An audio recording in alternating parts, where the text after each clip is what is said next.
Good day mga Lods, rain or shine, lusot sa TNT Tropang Giga at TNT Tropang Giga nakuha ang isa sa mga twice to beat advantage at in Lex Magnolia magkakaroon ng knockout game para sa number 8 position. Ito ngayon mga Lods ang ating pag-uusapan sa video natin itong ulit. Yung bago ka pa lang sa aking munting YouTube channel, humingi pa ko ng like, share at subscribe. Maraming salamat.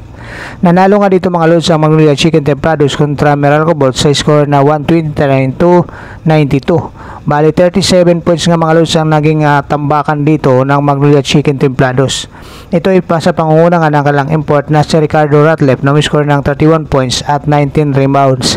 Samantala sinumportahan naman itong si Ricardo Ratliff ni na Sab Lucero na may score ng 22 points. Ian Sanggalang mayroong 18 points, Mark Baroka mayroon din 18 points, at itong si Calvin Abueva ay nagambag naman ng 14 points para dito sa koponan ni Coach Chito Victolero, na malaki yung pasalamat nga ni Coach Chito Victolero na ibinigay yung panalo dito sa kanila at nagkaroon pa sila ng chance na makausad para sa susunod na round sa pamamagitan nga ng knockout game kontra NLEX Road Warriors. At dito naman mga Lods, para sa natalo na Meralco Bolts ay pinangunahan ito ni Raymond Almasan na may score ng 23 points at Cancino mayroong 11 points. At hindi na nila pinailit itong kanilang import na si Akil Mitchell dahil sa mayroon itong back spasm, dahil ang laban nito mga Lods ay no bearing na nga ito para dito sa Meralco Bolts, dahil manalo matalo ay mapupunta na sila sa number 5 sa kanilang 7-5 win-loss record. Kaya ngayon mga Lods, itong Meralco Bolts ay haharapin nga nila ang number 4 na Barangay Ginebra San Miguel. Para sa pangalawang laban naman mga Lods, nanalo ang Rain or Shine Las Pinters 106-96 para sa kunin yung magandang pwesto para sa susunod na rounds ng PBA playoffs. Ito ay sa pangunguna nga ng kanilang import na si Dion Thompson na may score ng 23 points. At dito nga mga Lods, masaya itong si Coach Ying Yao na nakaiwas para sa knockout game at saka magkaroon pa ng komplikasyon para sa susunod na round dahil gumanda yung kanilang position dito sa PBA playoffs. At ito nga mga Lods, sa katunayan, itong si Anton Asistio ay may score ng 21 points at meron siyang 6 sa kanyang 7 na tinira sa 3-point shot. At para naman dito sa TNT Tropang Giga, may score si RHG ng 23 points, 20 naman para kay Calvin Aptana. Ngayon mga Lods, narito na yung latest team standing ng PBA sa pagtatapos ng elimination.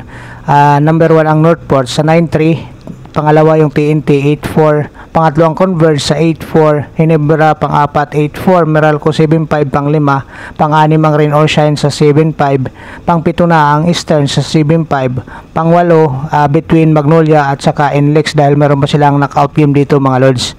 At narito na ngayong pairing mga Lods, number 1 versus number 8, ito nga yung NLEX at o kaya itong Magnolia Chicken Templados, at Giga TNT at saka itong Hong Kong Eastern number 7. Twice to beat dito parehas ang Northport at saka itong TNT Tropang Giga mga Lods. At para naman sa susunod na pairing, number 3 versus number 6, number 4 versus number 5. Best of 3 nga ito mga Lods, Converge versus Rain or Shine at Barangay Ginebra versus Meralco Bolts. Ito nga yung magiging series nila dito, best of 3 din ito mga Lods. At ito nga mga Lods, kaabang-abang magiging laban ng NLEX Road Warriors at saka itong Magnolia Chicken Templados para sa natitirang nag-iisang position para dito sa pagpasok ng playoffs. Ito yung number 8 spot nga mga Lods, at hindi nga magiging madali dahil ang kanilang makakalaban dito yung number 1 seeded sa pagtatapos ng PBA elimination na ito nga yung Northport Batang Pier, which is dala-dala dito yung twice to beat advantage, at ito namang mananalo dito magkakaroon ng twice to beat disadvantage dito mga Lods. Kaya dito inasahan natin na maganda yung magiging bakbakan ng dalawang kupunang ito. So maraming salamat mga Lods. Kung mayroon kayong mga komento at suggestion regarding ito sa ating panibagong PBA updates, i-comment nyo lang dyan sa baba. God bless you all.